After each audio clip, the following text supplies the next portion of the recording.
And now Storm Tracker weather with East Idaho's chief meteorologist, Doug Iverson.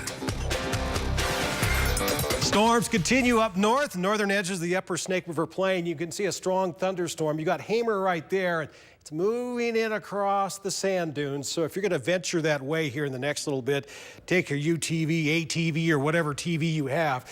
Just be extra careful. You might want to hold off once these storms pass on off towards the east. For the rest of us, Idaho Falls, no severe thunderstorms today. Thank goodness. Just a crazy couple of days we've had. Pocatello, it'd be nice to get a thunderstorm here. Not likely. We are still really hot.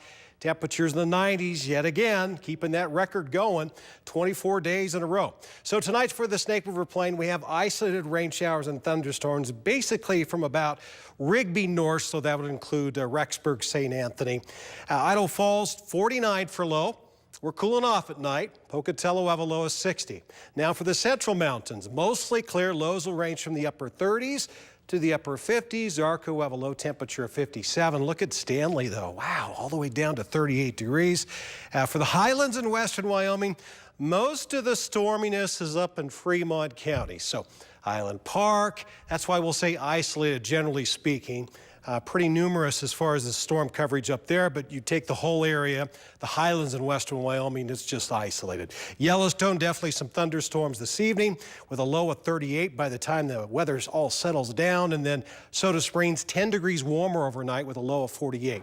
Now tomorrow, still that potential of showers and thunderstorms in the afternoon especially. But notice the high temperatures, awfully comfortable. Island Park at 78.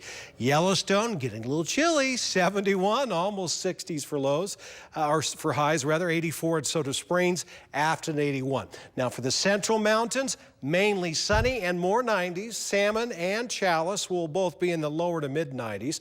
Close to that in Arco. And for the Snake River Plain, we'll call it a partly sunny day, highs mid 80s. 80s in the upper plain, so no 90s there, but for the lower plain, definitely another day in the 90s. Day 25 for Pocatello, 93, but notice what happens Sunday. We'll break this streak of 90-degree temperatures. 89, close, almost. And then right back in the 90s come Monday. And the way it stands now, this weekend should be pretty dry. Tomorrow, the clouds will look a little stormy from time to time, but they should be off in the distance as far as the showers are concerned. Idaho Falls 7-day forecast in the 80s all weekend. We like 80s so much, we're going to keep them going on Monday as we head back to work. Then the 90s for about 3 days, then back in the 80s. Teton area 7-day forecast. We have a chance of showers and thunderstorms all weekend, mainly during the afternoon, evening hours. Look at that 77 on Sunday. That'll be nice. But 80s, they come back pretty quick on Monday. We're in the mid-80s Tuesday and Wednesday. Central Mountains for the next 7 days. We got 90s tomorrow, but look at Sunday, 80s. Oh, and then more 90s. 4 days in a row and then back in the 80s. Kind of bobbing back and forth.